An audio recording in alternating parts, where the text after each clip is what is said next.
ఇప్పటికే నేను ఆలస్యము చేసి ఉన్నానని నీ హృదయములో ఒక దేవుడు తలంపు పెట్టి ఉన్నాడు కదా!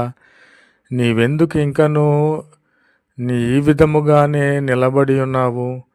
నీవు మోకరించి దేవుని యొద్ద ప్రార్థించు. ప్రభువా, నాకు రక్షణ కావాలి, పరలోక రాజ్యము కావాలి, నీవిచ్చు సింహాసనము నాకు కావాలని దేవుని యొద్ద మనము కన్నీరు విడవాలి. మన కన్నిటిని నాట్యముగా మార్చే దేవుడు నీ పక్షముగా నా పక్షముగా ఉండగా మనకెందుకు భయము? ఉచితముగా రక్షణనిచ్చే దేవుడు మనలను పిలిచి ఉన్నాడు కనుక పిలుపుకు తగినటువంటి క్రియలు మనము చేయాలి. నా ప్రియమైన సహోదరి సహోదరులారా, ప్రభువైన క్రీస్తు వారు త్వరగా వచ్చుచున్నారు కనుక నా క్రియలను బట్టి ఆయన తీర్పు తీర్చబోవుచున్నాడు. ఆ తీర్పులో నీవు నేను